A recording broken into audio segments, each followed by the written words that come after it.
sétimo ano e hoje eu vou apresentar alguns tipos de testes da Covid-19. Agora a senhora Clarice, bióloga, vai dar mais esclarecimentos sobre os tipos de teste. Olá, sou Clarice, bióloga, coordenadora de pesquisa e responsável técnica do Laboratório de Pesquisa do Instituto PENS. E hoje vou falar um pouquinho com vocês sobre os testes diagnósticos para a Covid-19. O teste de biologia molecular, chamado de RT-PCR, é um teste bastante sensível e serve para detectar a presença do vírus no paciente. Esse teste deve ser utilizado principalmente na primeira semana, entre o terceiro e o 10º dia de início de sintomas, e é feito através de uma coleta de secreção nasal. O teste rápido é assim chamado, pois o seu resultado sai em torno de 15 minutos, e é feito através de uma punção no dedo. Os outros testes sorológicos são realizados através de uma coleta de sangue no braço e devem ser realizados no laboratório clínico. Os testes sorológicos são testes utilizados para detectar a presença de anticorpos contra a infecção, e eles devem ser utilizados entre o 7º e o 10º dia de início de sintomas. Isso se deve ao fato de que a produção de anticorpos no organismo só começa após um período mínimo de exposição ao vírus. Vale ressaltar que o tempo de aparecimento de anticorpos varia de pessoa para pessoa e pode ser influenciado pelo seu quadro clínico. Tanto para os testes que detectam a presença de anticorpos ou a presença do vírus, os resultados falsos positivos ou falsos negativos podem ocorrer em diferentes contextos. Por isso, devem ser avaliados em conjunto com o histórico clínico e é imprescindível o acompanhamento médico. Boa essa dica, né? Bom, tá na hora daquele nosso compromisso. Vamos atualizar juntos os números da pandemia de coronavírus no Brasil. Números que chegam pelo Ministério da Saúde. Nós temos neste instante 4.544.629 casos confirmados da doença e temos 136.895 mortos. Foram registrados, inclusive, só de ontem para hoje, 363 novas mortes nessa pandemia. No total, já são 3.851.227 pacientes curados, a parte boa disso tudo. Entre ontem e hoje, inclusive, 31.132 brasileiros se recuperaram. Alguns probleminhas técnicos aqui, mas você acompanha comigo o último número, que é esse. 556.507 brasileiros estão em acompanhamento, porque estão com sintomas de Covid neste instante.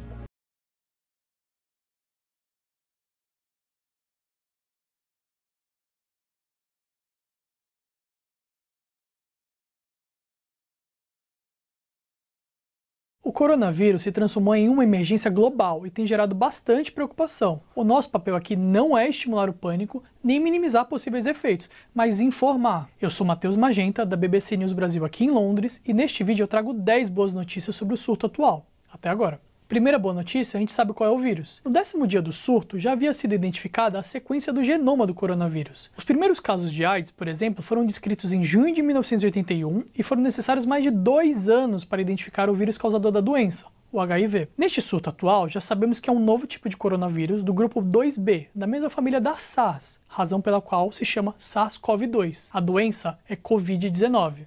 Ficou claro? O vírus se chama SARS-CoV-2 e a doença Covid-19. As análises genéticas afirmam que ela tem uma origem natural recente, ou seja, chegou aos seres humanos entre o final de novembro e o início de dezembro, e que, embora os vírus sofram mutações, a frequência de mutação desse coronavírus não é muito alta, pelo menos por enquanto. Segunda boa notícia, a gente sabe como detectar o coronavírus. Desde 13 de janeiro, com base em informações divulgadas pela China, governos e especialistas de todo o mundo puderam desenvolver testes de laboratórios para detectar o vírus. Também passamos a adotar outras formas de diagnóstico, como análise clínica feitas por médicos e exames de imagem do pulmão. Isso porque esse coronavírus afeta o pulmão de uma forma bastante peculiar e muitas vezes é visível em um exame desse tipo. Terceira boa notícia. Na China, a situação está melhorando até agora. As fortes medidas de controle e isolamento impostas pelo governo parecem estar gerando resultado positivo, segundo as estatísticas oficiais. Há semanas, o número divulgado de casos vem diminuindo a cada dia. É claro que a gente não sabe o que vai acontecer quando essas medidas forem flexibilizadas. Mas, de certa forma, a situação na China pode estar se encaminhando para representar uma certa luz no fim do túnel para outros países que agora começam a ser afetados. Quarta boa notícia. 8 em cada 10 casos são leves. A doença não causa sintomas ou ela é leve em 81% dos casos, segundo um amplo estudo com milhares de pessoas na China. É importante lembrar que grande parte dos infectados nem entra nos dados oficiais porque o diagnóstico sequer é feito. Existe sim um grande foco no número de mortes, mas não podemos deixar de mencionar que a maioria absoluta passa, digamos assim, sem arranhões pelo coronavírus, como se fosse uma gripe leve. Em 14% dos pacientes diagnosticados, o coronavírus pode causar pneumonia grave, e em 5% pode se tornar bastante grave ou até fatal. Vamos lembrar que são 5% dos casos com diagnóstico oficial. Quando se considera que muito mais gente contrai o vírus, mas não tem diagnóstico, não apresenta sintomas, não vai ao hospital, os efeitos graves afetariam um percentual bem menor de pessoas. Quinta boa notícia: cura. Em geral, os únicos dados que circulam por aí são do aumento do número de casos confirmados, do número de mortes, quantos países já têm a doença, mas a maioria das pessoas infectadas é curada. Há 13 vezes mais pacientes curados do que mortos, e a proporção está só aumentando. É bom lembrar isso.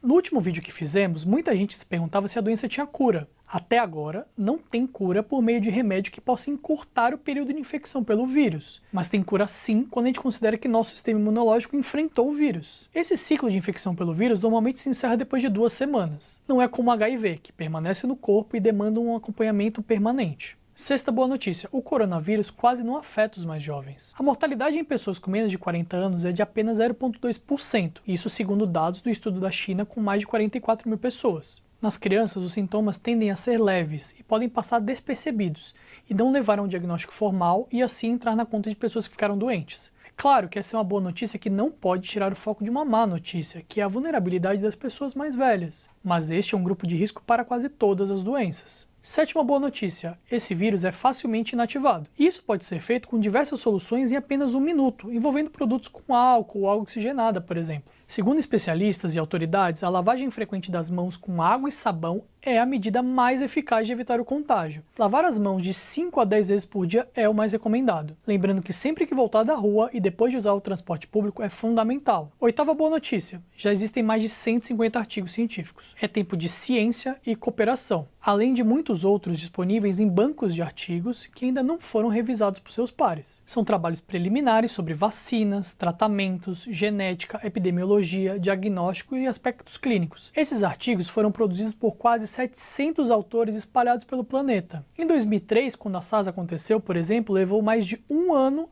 para obter menos da metade desse total de artigos. Nona boa notícia: já existem protótipos de vacina. Nossa capacidade de projetar novas vacinas hoje está bastante avançada. No caso do novo coronavírus, já existem mais de 8 projetos em andamento. Existem grupos que trabalham em projetos de vacina com outros vírus semelhantes e agora eles tentam adaptar tudo para fazer um esforço contra essa emergência. O que pode aumentar o tempo desse desenvolvimento dessas vacinas são todos esses testes necessários, como toxicidade, efeitos colaterais e segurança das pessoas. É por isso que se fala em vários meses ou até anos, mas vários protótipos já estão em curso e alguns deles já devem ser testados em breve em humanos. Décima boa notícia: já existem mais de 80 ensaios clínicos com antivirais em curso. As vacinas são preventivas, mas o importante agora são os possíveis tratamentos de pessoas que estão doentes. Já existem mais de 80 estudos clínicos para analisar tratamentos contra o coronavírus. São antivirais que foram usados em outras infecções, já foram aprovados e sabemos que são seguros. Um dos que foram testados em humanos é o Remdesivir,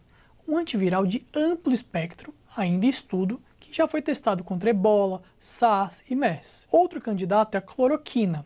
É um antimalárico que possui uma atividade antiviral potente. Está provado que este composto bloqueia o novo coronavírus in vitro e já está sendo usado em pacientes que tiveram pneumonia devido ao coronavírus. Outros estudos são baseados no uso de antissoro de pessoas que já se recuperaram da doença, por exemplo. Há testes também envolvendo novas terapias com substâncias selecionadas mediante inteligência artificial. Mas, segundo especialistas, hoje estamos certamente bem mais preparados para enfrentar desafios desse tipo.